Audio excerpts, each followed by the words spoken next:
sejam todos bem-vindos.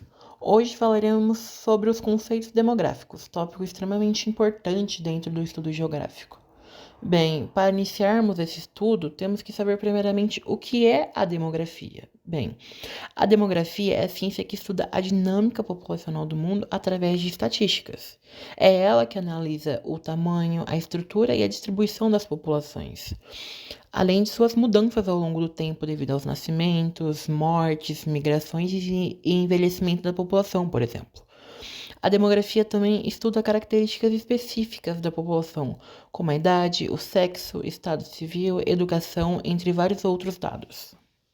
O estudo demográfico é importante também, pois através dele é possível a formação de políticas públicas, planejamentos urbanos, ações para o desenvolvimento econômico e muitos outros procedimentos para a aprimoração do país. Por exemplo, a demografia pode ajudar a compreender como a evolução da população pode afetar o uso de recursos naturais. Assim, tendo em vista essa previsão futura do que pode vir a acontecer, é possível o governo lançar ações preventivas para minimizar problemas futuros. Agora que entendemos um pouco o que é demografia, vamos falar sobre o principal termo dentro dos conceitos geográficos, sendo ele o conceito de população. Uma palavra conhecida, porém que nem sempre as pessoas sabem mais a fundo, né? O conceito básico que as pessoas devem conhecer é que a população é o número de habitantes de um país. E é isso, não está errado. Porém, quando tratamos esse termo dentro da demografia geográfica, aparecem outros dois termos, sendo eles a população absoluta e a população relativa. A população absoluta refere-se ao número total de habitantes de um país ou região. Então, quando eu digo, por exemplo, que a população mundial é de 8 bilhões de habitantes, eu estou dizendo a população absoluta do mundo. Já a população relativa é um pouco diferente. Ela refere-se ao número de habitantes por quilômetro quadrado. Como o próprio nome diz, ela é relativa. Ela tem relação com algo, que no caso aqui é a quantidade de pessoas por uma certa área territorial. Um exemplo simples imagine que uma cidade possui 100 mil habitantes e a extensão territorial dessa cidade é de 50 mil quilômetros quadrados. Então, dividindo esses dois termos, temos o resultado de 2 habitantes por quilômetro quadrado, que por sinal, nesse caso aqui, seria uma baixa população relativa. Além disso, né, é importante destacar, só acrescentando aqui, a população relativa é o mesmo que a densidade demográfica, né? Um termo mais conhecido entre as pessoas. Vejamos agora alguns exemplos. Bem, nesse primeiro exemplo aqui temos o mapa da densidade demográfica do Brasil. Como nós podemos observar aqui na legenda, cores mais escuras indicam a densidade demográfica maior, enquanto cores mais claras indicam a densidade demográfica menor. Então, como a gente pode observar aqui, o litoral brasileiro possui uma maior densidade demográfica, enquanto o interior do país possui uma densidade demográfica menor. Isso indica que a maioria da população brasileira vive no litoral, enquanto no interior tem uma porcentagem menor. Essa grande quantidade de habitantes no litoral é reflexo desde lá da época da colonização, quando os portugueses descobriram o Brasil. Os portugueses adentraram o Brasil pelo litoral ali, primeiramente em Salvador. E após isso, ali foi o primeiro ponto de partida do nascimento da população brasileira. Nesse segundo exemplo, temos uma tabela com os países mais populosos do mundo. Em primeiro lugar, temos a Índia, com mais de 1 bilhão 429 milhões de habitantes. Em segundo lugar, temos a China. E em terceiro lugar, temos os Estados Unidos. O Brasil ocupa a 7ª posição, com um pouco mais de 203 milhões de habitantes. Uma coisa importante a ser destacada é sobre considerar um país populoso ou pouco populoso. Um país é populoso quando ele possui uma alta população absoluta. Já se ele possui uma população absoluta baixa, ele é considerado um país pouco populoso. Neste último exemplo, temos 2 tabelas.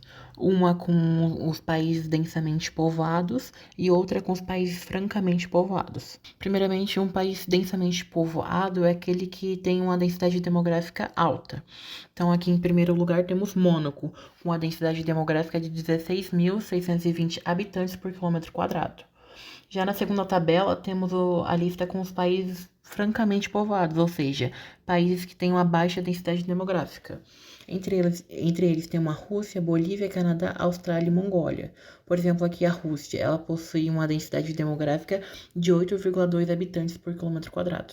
Além do conceito de população, precisamos explorar três indicadores demográficos fundamentais: a taxa de natalidade, a taxa de fecundidade e a taxa de mortalidade. A taxa de natalidade é a relação entre o número de nascimentos vivos em um determinado período e a população total, que é geralmente expressa por número de nascimentos por 1.000 habitantes, e é calculada da seguinte forma: natalidade igual a número de nascimentos dividido pela população total.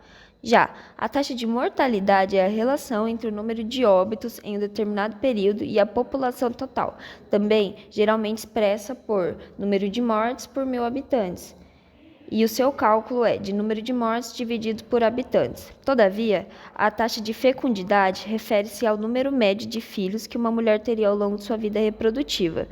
É expressa por fecundidade igual a nascidos dividido por mulheres no período fértil entre seus 15 e 49 anos. Podemos observar no gráfico que, de 2000 a 2021, a taxa de mortalidade teve um declínio. Isto foi devido a uma combinação de fatores como melhorias de saúde pública, acesso a saneamento básico, água potável, melhoria na prática de higiene, avanços da medicina, desenvolvimento de vacinas e remédios, acesso a alimentos de melhor qualidade, e também podemos incluir campanhas de conscientização sobre a prevenção de doenças. Essas melhorias contribuíram ao passar dos anos com o declínio da taxa de mortalidade. A redução na taxa de fecundidade observada no gráfico pode ser provocada por diversos motivos, como o aumento nos níveis de educação, especialmente entre mulheres, o acesso a métodos contraceptivos, o planejamento familiar e a urbanização. O custo de vida elevado faz as pessoas optarem por um número menor de filhos, a fim de ter menos prejuízo, e as mudanças culturais também influenciam para tal assunto. Esses fatores combinados têm contribuído para a queda na taxa de fecundidade. Já neste gráfico, podemos notar entre a faixa etária de menores de 20 anos a 29 anos uma queda no número de mães referentes. Isso pode ser motivado por uma série de fatores como educação e vida profissional, acesso a contraceptivos, mudanças na sociedade, custo na criação dos filhos e mudanças nas relações heteroafetivas e aumento de relações homoafetivas. Todavia, notamos um aumento na taxa de natalidade de mulheres com mais de 30 anos, levando em conta a estabilidade financeira, o acesso a tratamentos de fertilidade, a melhoria na saúde materna e planejamento familiar, parceiros estáveis. Esses fatores têm levado a um aumento na taxa de natalidade de mulheres mais velhas, refletindo não só mudanças de prioridade, mas também mudanças na sociedade atual. Agora, aprofundando mais sobre conceitos demográficos, falaremos sobre o saldo migratório e o crescimento populacional. Saldo migratório refere-se à diferença entre o número de imigrantes, pessoas entrando no país, e emigrantes, pessoas saindo do país, durante um período específico, normalmente um ano. Esse saldo é crucial para entender como a população de um país ou região está crescendo ou diminuindo ao longo do tempo. Ela é influenciada por uma variedade de fatores econômicos, políticos, sociais e ambientais, e desempenha um papel significativo na estrutura demográfica de uma nação. Os fluxos migratórios afetam diretamente a composição etária e o tamanho da população de um país. Por exemplo, um saldo migratório positivo pode aumentar a população e rejuvenescer a força de trabalho. Por outro lado, um saldo negativo pode resultar em envelhecimento populacional e escassez de mão de obra. Além disso, a migração pode ter impactos culturais, sociais e econômicos significativos, mudando políticas públicas e estratégias de desenvolvimento. Exemplos de países com saldo migratório positivo incluem os Estados Unidos, Canadá e Austrália, que atraem muitos imigrantes devido às suas oportunidades econômicas e à qualidade de vida. Por outro lado, países como Síria, Venezuela e Haiti podem ter saldos migratórios negativos devido a conflitos, instabilidade política ou crises econômicas que forçam as pessoas a deixarem seus países em busca de segurança e melhores condições de vida. O saldo migratório é um dos principais impulsionadores do crescimento populacional de um país. Um saldo positivo aumenta a população, enquanto um saldo negativo pode resultar em uma população em declínio ou envelhecimento. Países desenvolvidos geralmente atraem imigrantes devido às suas economias robustas e sistemas sociais desenvolvidos, enquanto países em desenvolvimento podem apresentar êxodos devido à pobreza, conflitos ou desastres naturais. Em termos gerais, o crescimento populacional é influenciado por dois fatores principais, o crescimento vegetativo e o saldo migratório. Explicando melhor, o crescimento vegetativo se refere à diferença entre as taxas de natalidade e de mortalidade de uma população. Esses dois indicativos formam um crescimento absoluto, que é a diferença entre o crescimento vegetativo e o saldo migratório, ou seja, o crescimento total de um país. Agora vamos comentar sobre os 3 gráficos referentes ao assunto estudado. No primeiro gráfico, sobre o crescimento populacional do Brasil, ele detalha o crescimento demográfico do país ao longo de quase 150 anos. A aceleração populacional no século XX é atribuída a melhorias na saúde pública, urbanização e mudanças econômicas.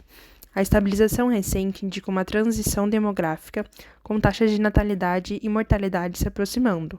É típico em países em desenvolvimento. Já o segundo gráfico, sobre a taxa de crescimento anual.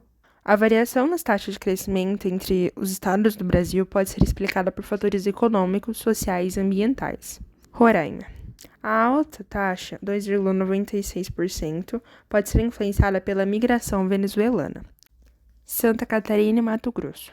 O crescimento pode estar relacionado à expansão agrícola e industrial, atraindo migrantes internos. Já as regiões com crescimento menor podem enfrentar desafios econômicos ou ter taxas de natalidade menores. Já o terceiro gráfico sobre a migração de venezuelanos ilustra o impacto da crise humanitária na Venezuela, mostrando como diferentes países da América Latina e os Estados Unidos recebem grandes contingentes de refugiados. A Colômbia, por ser vizinha, é o principal destino, seguido pelo Peru. Isso demonstra uma pressão significativa nas infraestruturas sociais e econômicas desses países. A migração venezuelana representa um desafio e uma oportunidade para os países de acolhimento. Pode enriquecer a força de trabalho, mas também pressiona os serviços públicos. A transição demográfica do Brasil, podemos dizer que o país está em uma fase avançada dessa transição, com implicações futuras para políticas de saúde, previdência e economia. Sobre o crescimento regional, incluir que o crescimento variado entre países pode impactar a distribuição de recursos federais e a estrutura. Essas análises destacam a complexidade dos fenômenos demográficos e migratórios, enfatizando a necessidade de políticas públicas eficazes para lidar com os desafios e oportunidades decorrentes dessas dinâmicas. Agora, dando continuidade, iremos falar um pouco sobre as pirâmides etárias, termo muito importante na demografia. Pirâmide etária é um gráfico que separa a população de um país ou região por idade e por sexo. Ela é dividida em 2 lados, sendo um lado representando a quantidade de homens e o outro a quantidade de mulheres. A pirâmide etária é um gráfico muito relevante, com elas podemos analisar diferentes fatores de um país, como a taxa de natalidade e a de expectativa de vida. Além disso, para facilitar o entendimento da pirâmide, nós dividimos ela em 3 partes, base, corpo e topo. Sendo a base constituída por jovens de 0 a 19 anos, o corpo por adultos de 20 a 59 anos e o topo composto por idosos de 60 anos ou mais. Observando a pirâmide etária de 1950 do Brasil, podemos perceber que a base da pirâmide, na faixa de 0 a 4 anos, é bem comprida, o que indica uma taxa de natalidade alta. Podemos ver também que no topo da pirâmide as faixas são curtas, o que nos indica uma baixa expectativa de vida. Esse tipo de pirâmide é um clássico gráfico de um país subdesenvolvido. Agora, comparando essa pirâmide de 1950 com essa de 2024, podemos perceber que a faixa de 0 a 4 anos na base da pirâmide encurtou, indicando uma queda na taxa de natalidade, o que pode ser explicado por alguns motivos, como as mulheres serem introduzidas no mercado de trabalho e o uso de anticoncepcionais. Tanto o corpo quanto o topo da pirâmide ficaram mais largos, apontando uma maior expectativa de vida devido à melhor qualidade de vida, saneamento básico e saúde. Esse tipo de pirâmide é típico de um país emergente. Um apontamento de pirâmide etária do Brasil para 2100 mostra que a base da pirâmide irá se encurtar ainda mais, o que pode ser devido ao fato de que cada vez mais as mulheres estão conhecendo e tendo acesso a anticoncepcionais e se introduzindo ao mercado de trabalho.